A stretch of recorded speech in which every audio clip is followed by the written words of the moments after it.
Yeah, she's ready. Carla is ready for Christmas.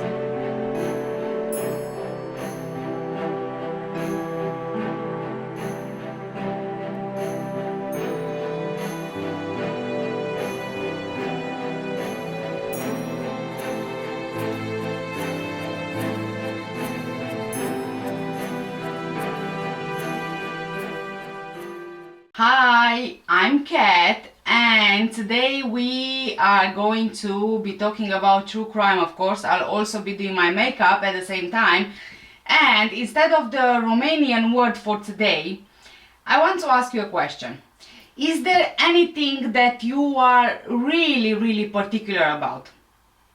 For me is, for example, when I have my coffee, I always have a teaspoon in my mug whenever I drink my coffee. Don't ask me why, because I have no idea why, but it seems like if the teaspoon is not in my coffee when I drink it, it just doesn't taste the same. And also I'm very particular about what mug I have my coffee in. So if you can see, this mug is chipped, but I can't have my coffee in any other mug because it just doesn't taste the same, which is so weird. I have no idea why, but yeah, anyway. And I really wanted today to get a straw in here as well in the mug, so I would have a teaspoon and a straw as well, just so you don't hear me slurp in the video when I drink my coffee. But yeah, I forgot to get the straw out, so yeah, that's that. So I want to hear from you guys, what is one thing that you are really particular about? Like I said, my coffee needs to be in the same mug all the time. The teaspoon needs to be in the coffee whilst I drink it. And also, I only like coffee when it's hot. As soon as it gets cold, it just doesn't taste the same and I'm just going to chuck it away. So basically I'm wasting half a mug of coffee, because for me it takes around 1 hour to drink a mug of coffee. So it's a waste, which is a real shame, but for some reason I can't get myself to drink coffee when it's cold. So you guys let me know in the comment section down below. Okay, so let's get started. Today I want us to talk about Cyntoia Brown. A lot of people believe that she is as guilty as they get, and she shouldn't really have been released from prison when she was. Now, I'll say from the beginning that if it wouldn't be for Rihanna and her sharing Cyntoia's story on Instagram, I truly think that Cyntoia would be in prison to this day. I don't think she would ever have gotten her freedom. And I want you all, like always, to please keep an open mind and listen to the information in her case before you reach your own conclusion. And I also highly suggest you watch the Netflix documentary Murder to Mercy, the Cyntoia Brown story, where there is a lot of footage throughout Cyntoia's fight for justice whilst in prison. Although Cyntoia wasn't even aware of this documentary, and she said that the footage used in it was meant for another documentary, you will still get some valuable insight into Cyntoia's story. Cyntoia Denise Brown was born at Fort Campbell, Kentucky on January 29, 1988. Fort Campbell is a United States Army installation located along the Kentucky-Tennessee border between Hopkinsville, Kentucky and Clarksville, Tennessee. Fort Campbell is home to the 101st Airborne Division and the 160th Special Operations Aviation Regiment. Although born on a military base, Cyntoia's father is unknown, so okay. A disclaimer here, I'm a bit confused. I'm probably an idiot, but is the whole of Fort Campbell a military base? Or do you have something like perhaps a large military base in Fort Campbell and the rest of the town is residential? I can't really understand how it works. So anyway, moving on. It might be that Cyntoia was not born on the military base itself, but rather in the residential area of Fort Campbell. Her biological mother, Georgina Mitchell, drank a lot of alcohol during her pregnancy, and we can safely say that she was an alcoholic. So she spent her whole pregnancy with Cyntoia on alcohol, and when she was 8 months pregnant, she was introduced to crack cocaine. Cyntoia's defense attorneys would later say that this caused Cyntoia to develop fetal alcohol spectrum disorder. This disorder is known to cause behavioral problems. Even after she was born, her biological mother, Georgina, carried on drinking and using crack cocaine. Unable to care for her baby, Cyntoia was placed for adoption when she was 8 months old. Georgina, Cyntoia's biological mother, went through generations of abuse, sexual abuse and alcohol addiction. Her own mother was an alcoholic herself, Georgina being the result of a rape her mother suffered at the hands of her partner, who was abusive towards her. So when Georgina was around 6 years old, her mother sold her for favors to a neighbor of theirs, and Georgina as well was sexually assaulted from a very young age. Georgina's mother had shot herself in the stomach when she was a child, and Georgina was the one to witness it. According to Georgina, alcohol abuse and suicidal tendencies ran in her family, and it affected her mother, her grandmother and her uncle. Georgina ran away from home at an early age to try and avoid the same hardships. She got pregnant with Cyntoia when she was 16 years old. She was a confused girl, misguided, and didn't live in a stable home. She got the attention that she wanted from friends and male companions. Georgina always felt neglected because of her mother. The mental health problems running in their family started with her own mother. Even as a child, Georgina would take vodka from her family's liquor cabinet and drink it before school, and when she got pregnant with Cyntoia, she was drinking, and she could even drink a whole bottle of alcohol by herself. She would drink it every day if she would have the alcohol, and if she wouldn't have the alcohol, she would find a way to get it. When Cyntoia, Georgina's daughter, was around 8 months old, to buy the Georgina would get money from prostitution. Needless to say, we are talking here about historical trauma and abuse, intergenerational. Joanne Warren, Georgina's mother, said that she wished she never had kids because of the struggles that they would deal with as a result of their own family demons. In the Murder to Mercy, the Cyntoia Brown story documentary, she says, quote, "If I had been as educated then as I am now, I probably would not have had my children and put them through what they have gone through. I think a lot of it is genetics. This family probably needs therapy to bring it closer. I don't think there's any hope of the three of us turning back from the pain of what we've gone through. That's just something we are going to have to live through, one way or the other." End of quote. Georgina went to jail for the first time on December 13, 1988, when Cyntoia was less than 1 year old. According to Georgina, Cyntoia was a really good baby, but she didn't feel that she could cope with raising a child on her own. So, okay, we know now that Georgina, Cyntoia's biological mother, gave Cyntoia up for adoption. It would only be 14 years later that she would have contact with a grown-up Cyntoia. Ellenette Brown, a teacher, is Cyntoia's adoptive mother, who she grew up with from the age of 2 years old. Ellenette was close to Georgina, and she knew that she had just given birth to a baby. However, soon after giving birth, Georgina disappeared with Cyntoia.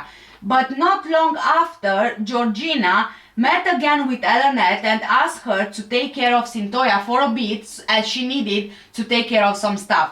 So Ellenette took the baby in and began taking care of her. When weeks turned into months with no signs of Georgina, Ellenette went through the legal route to obtain Cyntoia's guardianship. Georgina was known to do drugs and solicit herself for money, getting into trouble quite a number of times, even after Cyntoia was born. Ellenette's new husband at the time, he wasn't as supportive as Ellenette wanted him to be. He was also an alcoholic who would take out his temper heavily on both Ellenette and Cyntoia. So Ellenette decided that she just can't expose Cyntoia to something like this, so she separated from her husband. Growing up, Cyntoia didn't know anything about her biological father. When Cyntoia was about 12 years old, she started running away herself, skipping school and acting out in various ways. She got into the wrong crowd and grew up to trace the footsteps of alcohol and drugs, getting into trouble with the law. Even though Ellenette tried several times to send Cyntoia into therapy and give her some help and support, nothing seemed to be working for Cyntoia. Although raised in a happy home, after Ellenette's separation from her husband, Cyntoia dropped out of elementary school and she eventually began to have encounters with the juvenile court system. She spent time with the State's Department of Children's Services between April 2001 and September 2003 after committing crimes against a person and crimes against property. Even though Cyntoia was highly intelligent with an IQ of 140, something shifted in Cyntoia when she turned 12 years old.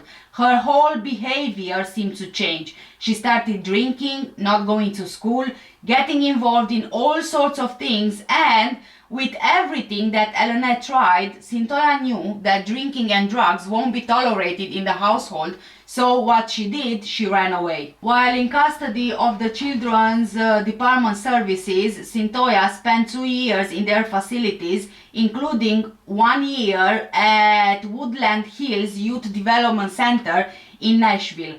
She ran away from this facility several times, eventually ending up as a runaway on the streets of Nashville in August 2004.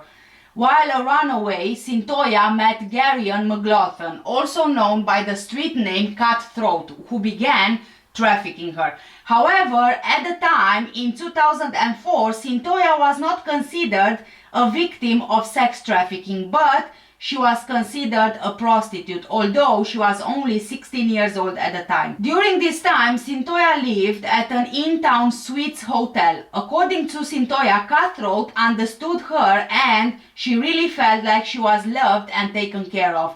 He had a way with her to make her feel like they were in a relationship. She really had real feelings for him. She supported him and herself through selling her body. However, this was by force. Cyntoia was a victim of domestic minor sex trafficking, and according to her, Cutthroat threatened, beat and raped her on multiple occasions. They would both drink heavy alcohol and use drugs. On the night of August the 6th, 2004, under the influence of alcohol and drugs, Cutthroat and Cyntoia got involved into a violent argument, and it seems that he even threatened to kill her if she doesn't go out to make him some money. He would always tell her that she was worthless, that she was a whore, and this is what whores do, they sell themselves. So on that night of 6th of August 2004, after walking from the hotel, Cyntoia met 43-year-old Johnny Michael Allen in the parking lot of a Sonic Drive-In on Murfreesboro Road in Nashville, Tennessee. She was walking and she was also hitchhiking. He stopped to give her a ride. Johnny was a real estate agent. He also was a youth pastor and a Sunday school teacher, and had also started a homeless ministry at a local Baptist church. So by all accounts, he should have been a pillar of his community, right? But as it turns out, he would pick up young girls for sex purposes. According to a detective on the case, Johnny asked Cyntoia if she was hungry and if she was up for any action. Cyntoia said that yes, she was hungry and she was also up for action, and accepted Johnny's offer to take her to his house. However, that really seemed strange to Cyntoia, because when she would do this kind of thing, she would usually go with the client to a hotel, and she felt quite uneasy to go to Johnny's house, but he insisted and he even said that he was alone in the house. Cyntoia and Johnny ordered dinner and he drove them to his home. She agreed to have sex with Johnny for $150, but she claimed that they never actually engaged in any intercourse. However, Johnny's friends and family denied that he tried to solicit Cyntoia for sex, instead claiming that he was just trying to help her.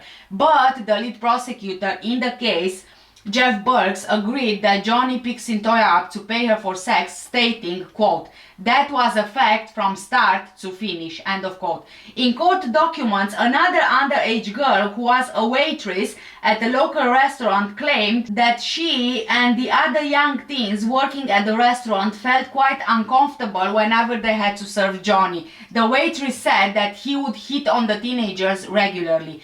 Whilst at his home, Cyntoia started getting more and more uncomfortable with Johnny. He kept talking about his strength, showing her the guns and rifles that he owned, telling her how strong he was, and she tried to find a way to just get out of that house. So she said at one point if it would be okay for her to just go ahead and get some sleep for a while, to which Johnny agreed. So she went in the bedroom, pretending to be asleep. But Johnny acted really strange. He would go in and out of the bathroom repeatedly. He would go into the other bedroom as well, back into the bathroom, and at one point he got himself in bed with Cyntoia completely naked. He had the guns next to him, or the magazines from the guns. According to Cyntoia, she actually thought that he had hidden the guns under the bed. She still pretended to be asleep, and at one point he grabbed her intimate area really rough, according to Cyntoia. At some point during this, probably paranoid and believing that he will do something to her, thinking that no one knew where she was, Cyntoia shot Johnny in the back of the head using her .40 caliber handgun, which was in her bag, given to her by Cutthroat for protection. She then stole $172 from Johnny's wallet and 2 of his firearms, and then she fled the scene in his truck. She left his truck at the Walmart parking lot and flagged down an SUV for a ride home. Police later found Cyntoia and Cutthroat at the nearby In-Town Suites hotel. The lead detective in the case of Johnny's murder would later say that Cyntoia had a neighbor drive her to the Walmart where she left Johnny's truck. The detective says that she asked the neighbor to drive her back to Johnny's house so that she could steal more items, but the neighbor refused. The neighbor allegedly told the detective that Cyntoia told him that she shot somebody in the head for $50,000 and also some guns, and that she shot somebody in the head last night and blew his brains out. The detective further said that Cyntoia told the neighbor that the killing was a robbery and that she had been waiting on a leak like that all week. According to the detective, after the neighbor told his roommate about the incident, Cyntoia called him on the phone and threatened him, saying, "You better stop running your effing mouth about my business or I'll get to you too." Cyntoia Brown was arrested and charged with homicide, aggravated robbery, handgun possession, and criminal impersonation. Despite being only 16 years old at the time of the killing, she was tried as an adult. The decision came from Metro Juvenile Court Judge Betty Adams Green on November 14, 2004, who argued that it was too much of a risk to the community to keep Cyntoia Brown in the juvenile court system. Cyntoia never denied shooting Johnny, but she argued that it was committed in self-defense. She stated that Johnny intimidated her by repeatedly standing over her and touching her while she lay in his bed, and she believed that Johnny was reaching for a firearm as the two of them lay in bed. This led her to shoot him with her own firearm, which she got from her pimp, for protection. She insisted that she took his money because she was afraid of returning back to the hotel empty-handed to her pimp, Cutthroat. Prosecutors took the stance that Cyntoia had not been in danger and that she had murdered Johnny as he slept naked in bed in order to rob him. Police said that no gun was found under or near Johnny's bed. Based on the position of which Johnny's body was discovered, investigators believe that Johnny was asleep when he was shot. Forensics noted that post-mortem, Johnny was lying with his hands underneath his head and his fingers interlocked. On August 14, Cyntoia was taken to the Western Mental Health Institute for an evaluation. According to court documents, Cyntoia allegedly attacked and threatened a nurse at the Mental Health Institute after the nurse didn't allow her to call her adoptive mother, Elanette. The nurse claimed that Cyntoia jumped over her desk, grabbed her hair and her face and hit her, giving her several bruises and abrasions. During the attack, she allegedly told the nurse, "I shot that man in the back of the head 1 time. I'm gonna shoot you in the back of the head 3 times. I'd love to hear your blood splatter on the wall." The nurse, along with another Western Mental Health Institute employee who witnessed the incident, testified at Cyntoia's trial. 3 jail inmates, hoping to receive leniency in their own pending criminal cases, claimed that Cyntoia spoke to them about the crime and confessed to killing Johnny, just to see how it felt to kill somebody. One inmate later gave police a note that Cyntoia allegedly gave her, which said, Everything is the truth. I swear it on my life, except for I thought he was getting a gun and the feeling of nervousness. At trial, a forensic document examiner testified that in his opinion the note was indeed written by Cyntoia Brown. The cellmate whom Cyntoia had given the note to and spoken with also testified at trial. Further evidence against Cyntoia came from a phone call between her and her adoptive mother, Elenette. During the call, Cyntoia said, "I killed somebody, I executed him." At trial, defense attorneys argued that 43-year-old Ellen had a dark side and was intent on sexually assaulting 16-year-old Cyntoia when he got in the bed with her naked. The defense stance was that Cyntoia was defending herself against sexual assault when she killed Johnny. During the trial, Cyntoia presented several witnesses on her behalf. One witness had previously met Johnny. During one alleged incident, Johnny invited her into his home and he then began kissing her. The witness testified that she told him she didn't want to have sex. He then proceeded to rape her. There was another witness, a 17-year-old girl who worked at a restaurant, whom the judge didn't allow the jury to hear, labeling her testimony as irrelevant. According to this witness, Johnny handed her his business card and wrote a personal message on the back saying, "You're gorgeous, I'd love to take you out sometime, so let me know." The witness further testified that other teens who worked at the restaurant felt uncomfortable serving Johnny because of his flirtatious behavior with them.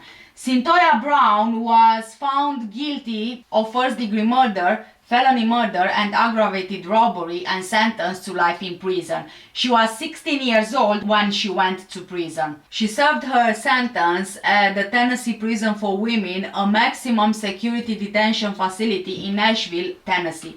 Under her original sentence, she would have been eligible for parole at age 67. In prison, Cyntoia Brown earned her GED with a score of 656 in March 2005, an associate degree in liberal arts with a 4.0 GPA in December 2015 from Lipscomb University, and a bachelor's of professional studies in organizational leadership with a 4.0 GPA in May 2019 from Lipscomb University. She was referenced as a model prisoner in testimony presented at her clemency hearing before the Tennessee Board of Parole. Cyntoia Brown's former pimp, Gary McLaughlin, also known as Cutthroat, died on 30th of March 2005 at the age of 24, having been shot and killed by Cortez Hines. His story was featured in the 2011 documentary Me Facing Life, Cyntoia's Story. The producer of Me Facing Life, Cyntoia's Story, Dan Berman, continued to follow Cyntoia's case and other instances of juveniles sentenced to long terms in a 7-part online video series in 2016-2017 called Sentencing Children, done in collaboration with the PBS series Independent Lens and reporter Anita Wadhwani at the Tennessean newspaper. Unused footage from these projects was repurposed into a Netflix original documentary titled Murder to Mercy, the Cyntoia Brown Story. Whilst still in prison, Cyntoia Brown married musician and entrepreneur Jamie Long, CEO of JFM Music Incorporated and co-owner of a Texas healthcare business, who performed under the name J Long and was formerly associated with the R&B group Pretty Ricky. She is now referred to as Cyntoia Brown-Long. On November 21st, 2017, Cyntoia's case went viral following several high-profile celebrity social media posts expressing outrage over Cyntoia's sentence. Celebrities that posted included Rihanna, Kim Kardashian, T.I., Snoop Dogg and LeBron James. In March 2018, it was announced that the Tennessee Board of Parole would hold a hearing on Cyntoia's clemency petition, a move that only 20% of Tennessee clemency applicants see. The public hearing was held on May 28, 2018 at the Tennessee prison for women. At the hearing, several witnesses that knew Cyntoia from prison testified on her behalf, including Lipscomb University faculty, her former prosecutor, Preston Sheep, prison employees, local victim rights advocates, and a local non-profit leader who ran a mentoring group for at-risk teens with Cyntoia Brown. Johnny Allen's friend testified against clemency. Charles Robinson, a Nashville police detective who served as the lead detective in Johnny Allen's murder investigation, also testified against clemency for Cyntoia. He told the board that he did not believe there was any evidence to support the claim that Cyntoia had been trafficked since she was 12 years old and that Johnny's killing was unjustified. The parole board was divided, with 2 voting to grant her clemency with her having already served 15 years, 2 voting that her sentence should be reduced from 51 to 25 years, and 2 voting to deny clemency. Clemency, clemency, clemency, clemency, clemency. Oh, these words. So difficult. On December the 6th, 2018, the Tennessee Supreme Court answered a question of law in conjunction with Cyntoia Brown's federal habeas corpus appeal, stating that she would be eligible for parole after serving 51 years. In response to the Tennessee Supreme Court's ruling, a wave of support resurged that encouraged Tennessee Governor Bill Haslam to grant Cyntoia Brown clemency. Letters and phone calls flooded the governor's office and social media. Detective Charles Robinson wrote a 7-page letter urging Governor Haslam not to give Cyntoia Brown any clemency. He wrote that Cyntoia Brown did not commit this murder because she was a child sex slave, as her advocates would like you to believe. Cyntoia Brown's motive for murdering Johnny Allen in his sleep was robbery. He also wrote, quote, "At the beginning of this investigation, I considered the possibility that Cyntoia Brown was justified in killing Johnny Allen. At the conclusion of this investigation, my findings were that she was not justified in killing Mr. Allen and her only motivation for the murder was robbery." End of quote. On January the 7th, 2019, Haslam commuted Cyntoia's sentence of life in prison to 15 years plus 10 years of supervised parole. Cyntoia Brown was released from prison on August the 7th, 2019. Haslam said that his decision came after careful consideration of what is a tragic and complex case, and further stated that imposing a life sentence on a juvenile that would require her to serve at least 51 years before even being eligible for parole consideration is too harsh.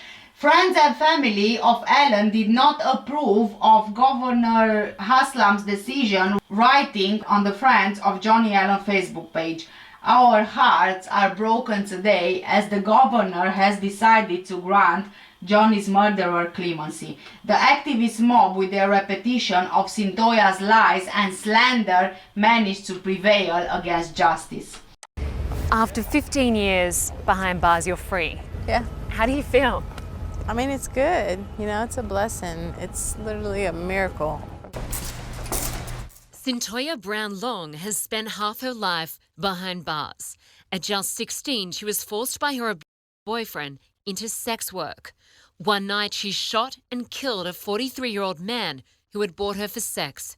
She claimed it was self-defense, but prosecutors argued it was opportunistic after she fled with his wallet and 2 guns. She was tried as an adult and sentenced to life in prison for murder and robbery. You would have been close to 70 by the time you got any chance of release. How do you deal with that at the age of 16?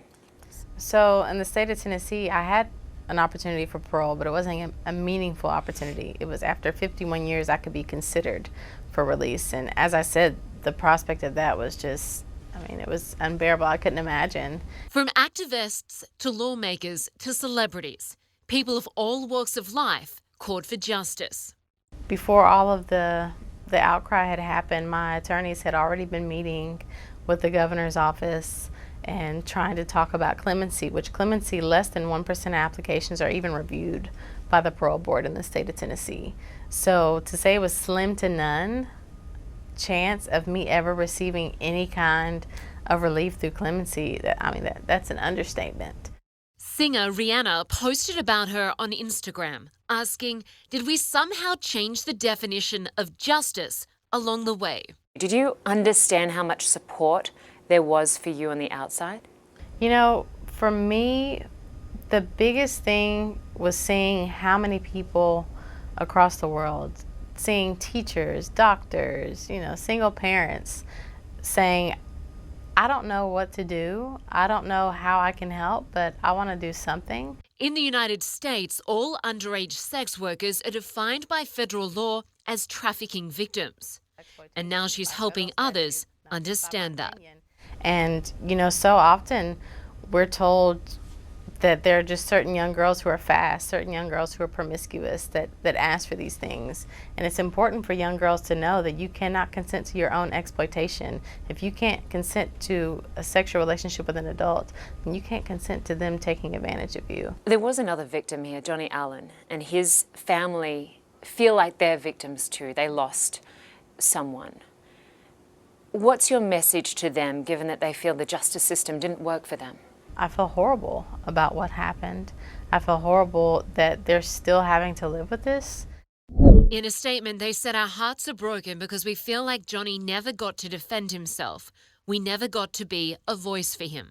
Cyntoia Brown-Long is not entirely free. The newly married 31-year-old will still have to report to a parole officer for the next decade, on top of holding down a job, performing community service, and undergoing counselling.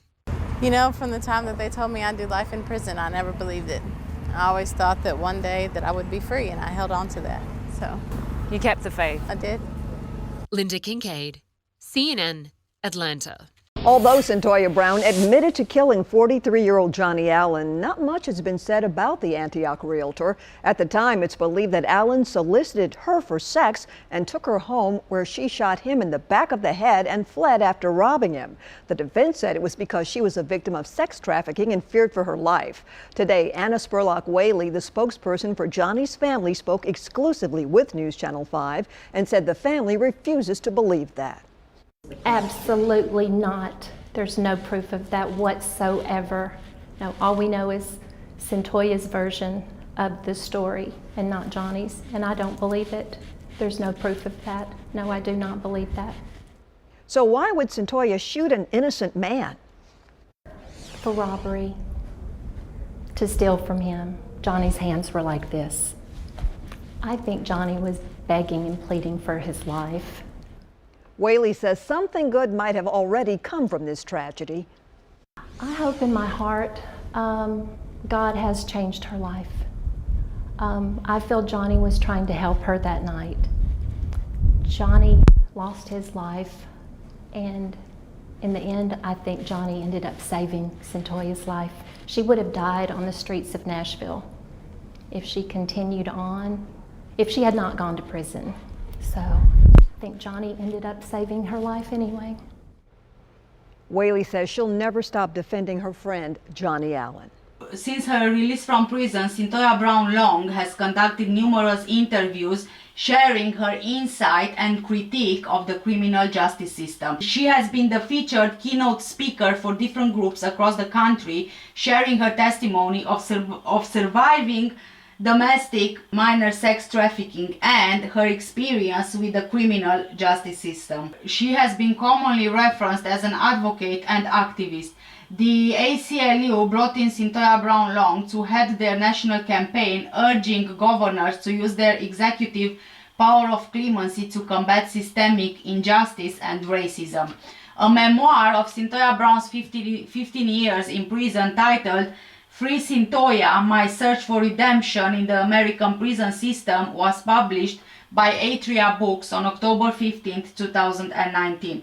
In addition to her own work, speaking about her experiences, Cyntoia's life journey has been of interest to notable media giants. A documentary entitled Murder to Mercy, the Cyntoia Brown Story was released on Netflix on April 29, 2020. In August 2020, it was announced that Lala Anthony burgeoning film producer, actress, and wife of basketball superstar Carmelo Anthony, was working with 50 Cent on a scripted series based on Cyntoia Brown-Long. Cyntoia and her husband founded a non-profit organization together upon her release. The Foundation for Justice, Freedom and Mercy operates under the name of the JFEM Foundation and is an organization that aims to empower individuals who are at risk of exploitation or criminal justice system involvement. Cyntoia Brown was ordered to stay away from her husband Jamie Long's 11-year-old stepson. A Texas judge granted a restraining order filed by the child's mother, Stacey Kirkland. According to court documents, Stacey was concerned about the well-being and safety of her son when he's with Jamie, his father. In an affidavit, she wrote that she does not believe Jamie will take proper measures to protect the boy from danger. Stacey Kirkland lives in Texas with her son, while Jamie Long moved to Tennessee to be closer to Cyntoia Brown. Under Jamie's and Stacey's agreed parenting plan, one parent allegedly was supposed to alert the other if they intended to marry or live with someone else. According to court documents, Stacey heard from third parties that Jamie was in a relationship with Cyntoia. This led to her filing a motion to change their son's custody terms and seek a restraining order that would stop Cyntoia from coming within 500 feet of Stacey's son. Although Cyntoia is working hard on behalf of others trapped in exploitative situations and living up to the redemption she fought long and hard for, she says she's simply enjoying the little things that come with freedom. I think about this all the time. The day I got my life back, I used to lay in my prison cell dreaming about this and where I am today. I'm just so grateful. After a life in and out of the juvenile court system, Cyntoia was forced into the human trafficking trade. Her troubled years ended with a conviction for the murder of 43-year-old Johnny Allen and, over time, the feeling that there was no light at the end of the tunnel. She and many others believed she might die in a prison cell. The efforts from celebrities and advocates plus widespread media coverage put pressure on the governor to grant her freedom at age 31 instead of well after 65. In 2019, former Governor Bill Haslam commuted her sentence in part because her young brain was still developing when she shot the man who was lying beside her, and in part because of the extraordinary steps she took to rebuild her life. Resilience drove her to improve her life even when she had no idea whether she'd ever see life outside of the prison walls. The governor said, quote, "The decision to let Cyntoia go free was the right decision and I still feel that way today. I've had a chance to meet her and she's doing exactly what we hoped she would do, which is get out and spread the message about what happened in her life and what it looks like to do life differently." End of quote. Bishop Joseph Walker III, a pastor at Nashville's Mount Zion Baptist Church, reported that Cyntoia Brown has become the face of an unfair system that historically dealt harshly with black and brown perpetrators of crime. Derry Smith, founder of the anti-sex trafficking non-profit End Slavery Tennessee, said that we know today there's no such thing as a teen prostitute because it's pretty clear there's an adult behind who's manipulating and exploiting her. The Tennessee law surrounding the conviction of juveniles has changed since Cyntoia Brown's case in such a way that legal experts claim were she tried today, Cyntoia would not have received the same sentence. The court today would view her as a child sex slave. She would be viewed as a victim. In some way, everybody is just one bad decision, one mistake, one accident from being caught up in the justice system. We all should be invested in making sure that it's treating people the way they should be treated, the way that you would want to be treated. There is something important which I didn't feel right to add anywhere else, but after countless of denied appeals, Cyntoia's legal team brought in a lot of experts to try and find out about her mental state at the time of Johnny's murder. Her biological mother, Georgina, had said that she saw in Cyntoia a lot of her own behavior at her age and a lot of the same traits. Asked if she experienced mood swings, Cyntoia told forensic psychiatrist Dr. William Burnett in a jailhouse interview that she could be happy and having fun 1 minute, then would get depressed and sometimes not able to stop crying one time for a week and a half straight. Meeting with a psychologist, Cyntoia was asked to attach a story to some pictures presented to her. She saw a violent or chaotic scene in all of them, including one where a man has a woman in his arms and she said he looked like he was trying to force her to kiss him. In another, she sees two girls ganging up on another, using her to get what they wanted. However, these pictures, in reality, they don't paint this. Dr. Burnett told Cynthia's attorney that he felt that a stay in a juvenile facility until she was 19 years old would probably be a sufficient amount of time to help Cyntoia get a handle on her issues, which he felt contributed to her shooting Johnny Allen. She had a serious personality disorder that required therapy in a good, wholesome residential program. At her transfer hearing, after which a judge determined she should be tried as an adult, Cyntoia recalled going back to Johnny's house on August the 4th after he had picked her up at a Sonic, where she had gone with the intent to find a willing customer for sex per cutthroat's demand. They argued over the price, agreeing on $150. She remembered after Johnny had gone on about his various accomplishments and playing up his importance and showing her two guns he kept in the house, thinking to herself, who am I? Who am I to him? If he does something to me, I'm sitting here thinking, what can I do? I'm in his house and nobody's gonna know where I am at. Nobody's gonna know what happened to me. Kat doesn't care. Heading into the trial, Cyntoia's defense team questioned whether she fully understood her Miranda rights, including her right to remain silent when she was arrested. According to Cyntoia, the detectives who first interviewed her promised they would help her out with the prosecution if she just told them everything she knew. They maintained that if anything, they just offered to try and help her out.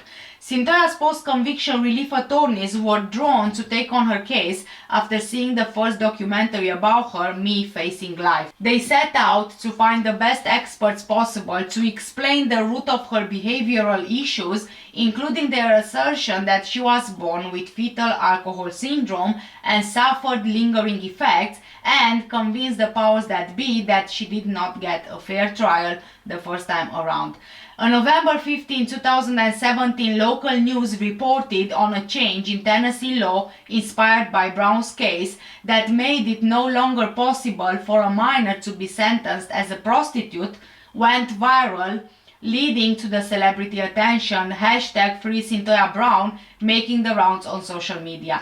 By the time of her commutation hearing before the parole board in 2018, countless people were waiting to hear the outcome of her case, and camera crews were lined up outside the courthouse.